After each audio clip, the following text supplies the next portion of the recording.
नमस्कार दोस्तों, स्वागत है आप सभी का विश्लेषण जीके के ऑनलाइन प्लेटफॉर्म में। आज है 16 अप्रैल का। आज हम करंट अफेयर देखेंगे और आज का यह पहला प्रश्न है कि बिहार के 21वें मुख्यमंत्री के रूप में किसने शपथ ली है। ठीक है, तो अभी हाल ही में सम्राट चौधरी ने जो है अभी हाल ही में बिहार के मुख्यमंत्री के रूप में शपथ ली है, क्योंकि यहाँ से जो मुख्यमंत्री थे नीतीश कुमार अभी हाल ही में कहा तो राज्यसभा में जा रहे हैं। ठीक, आइए इसकी जानकारी देखते हैं। तो सम्राट चौधरी की बात करेंगे तो अभी 15 अप्रैल 2026 को बिहार की राजनीति में बड़ा बदलाव हुआ है और भारतीय जनता पार्टी के वरिष्ठ नेता सम्राट चौधरी ने बिहार के 21वें मुख्यमंत्री के रूप में शपथ ली है। इससे पहले नीतीश कुमार ने अपने पद से इस्तीफा दे दिया था और नीतीश कुमार लगभग 2 दशक के बाद कहाँ पर पहुंचे हैं, ये राज्यसभा में गए हैं। अगला प्रश्न है, भारत और उज्बेकिस्तान के बीच संयुक्त सैन्य अभ्यास डस्टलिक 2026 का 7वां संस्करण कहाँ शुरू किया गया है। ठीक है, तो भारत और उज्बेकिस्तान के बीच में एक संयुक्त सैन्य अभ्यास है। ये अभी हाल ही में समरकंद में आयोजित किया गया है।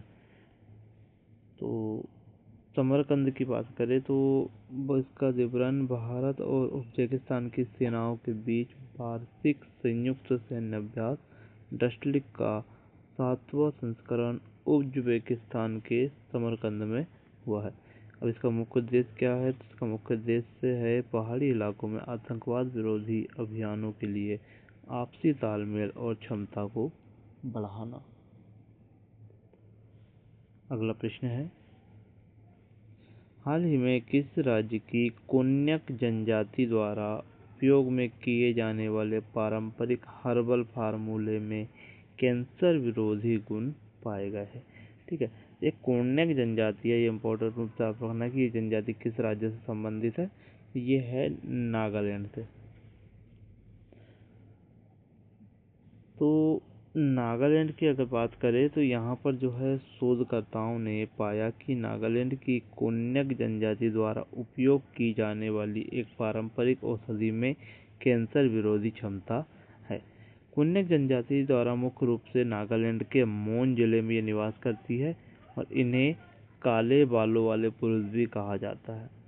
बात करेंगे नागालैंड की तो इसकी स्थापना हुई थी 1 दिसंबर 1963 को। राजधानी है इसकी कोहिमा। मुख्यमंत्री वर्तमान में है नेफ्यू रियो और राज्यपाल है नंद किशोर यादव।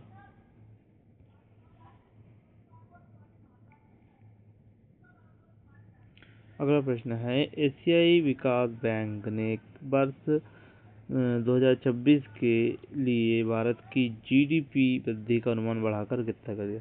तो अभी बता दें आपको, कुछ दिन पहले आपने देखा था 7.2% की इन्होंने वृद्धि बताई थी और अभी वर्तमान में है 7.3। इसका मतलब ये अच्छे संकेत है कि एशियाई बैंक ने बताया कि भारत की जीडीपी काफ़ी और बढ़ने के चांसेस है। तो अभी एडीबी ने बताया है कि एशियन डेवलपमेंट आउटलुक रिपोर्ट आई है और भारत की आर्थिक स्थिति पर भरोसा जताते हुए विकास दर के अनुमान को संशोधित करके 7.3% कर दिया गया है।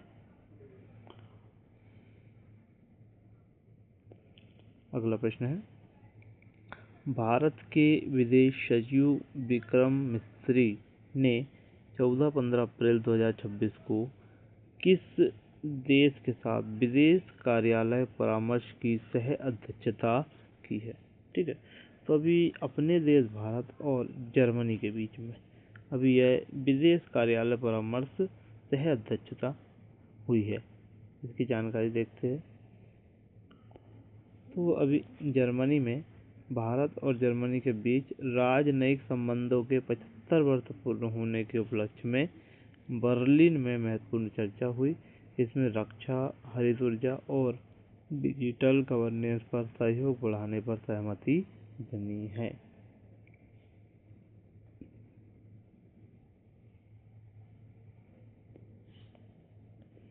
अगला प्रश्न है, हाल ही में अंतर्राष्ट्रीय क्रिकेट में पदार्पण करने वाले भारत के सबसे युवा खिलाड़ी कौन बने।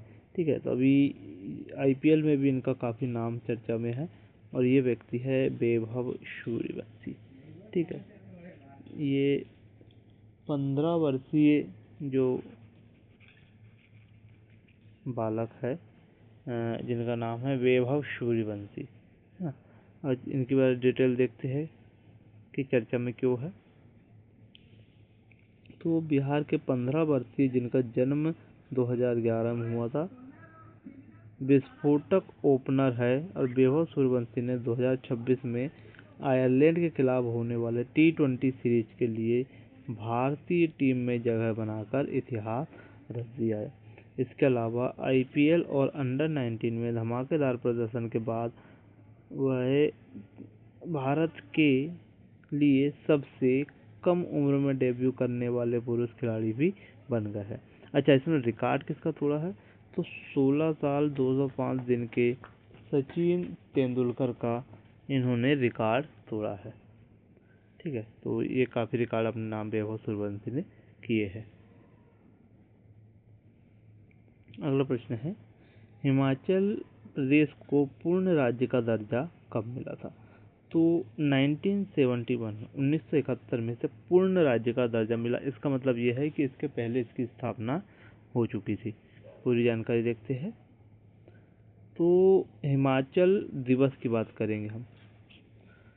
आज जो है मतलब आपके 15 अप्रैल को हिमाचल प्रदेश अपना स्थापना दिवस मना रहा है, क्योंकि 15 अप्रैल 1948 को ही 30 छोटी बड़ी रियासतों को मिलाकर एक केंद्र शासित प्रदेश बनाया गया था और 25 जनवरी 1971 को हिमाचल जो है भारत का 18वां पूर्ण राज्य बना था।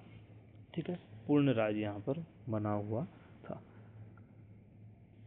अगला प्रश्न है, लियोनार्डो दा विंची की याद में 15 अप्रैल को कौन सा दिवस मनाया जाता है। ठीक है, तो लियोनार्डो दा विंची की याद में प्रतिवर्ष हम विश्व कला दिवस मनाते हैं। तो विश्व कला दिवस की अगर बात करें तो हर साल 15 अप्रैल को वर्ल्ड आर्ट डे मनाया जाता है। यह महान चित्रकार है लियोनार्डो दा विंची के जन्मदिन के सम्मान में मनाया जाता है, जिसका उद्देश्य दुनिया भर में रचनात्मकता और कला के महत्व को बढ़ावा देना है। अगला प्रश्न है, 14 अप्रैल 2026 को भारत और श्रीलंका के बीच हुए समझौते के अनुसार भारत श्रीलंका में कितनी क्षमता का सोलर पार्क स्थापित करेगा। ठीक है, तो अभी हाल ही में भारत और श्रीलंका के बीच में जो समझौता हुआ है उसमें 500 मेगावाट ठीक है क्षमता वाला जो आपका सोलर पार्क है यह अभी स्थापित किया जाना है।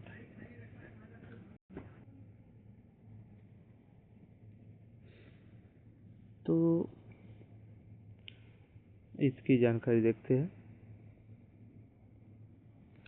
500 मेगावाट की बात करें है ना, तो इसका उद्देश्य जो है मुख्य रूप से उद्देश्य श्रीलंका की ऊर्जा की निर्भरता को जीवाश्म ईंधन में से हटाकर नवीकरणीय ऊर्जा पर लाना है।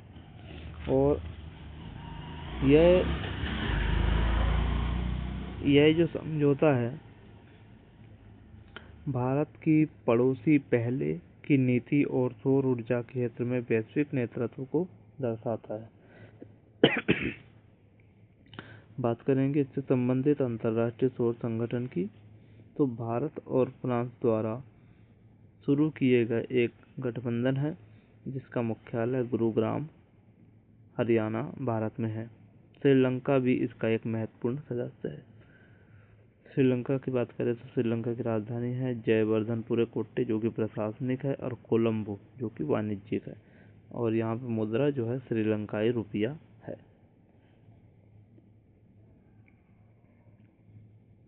तो आज के लिए सिर्फ इतना ही।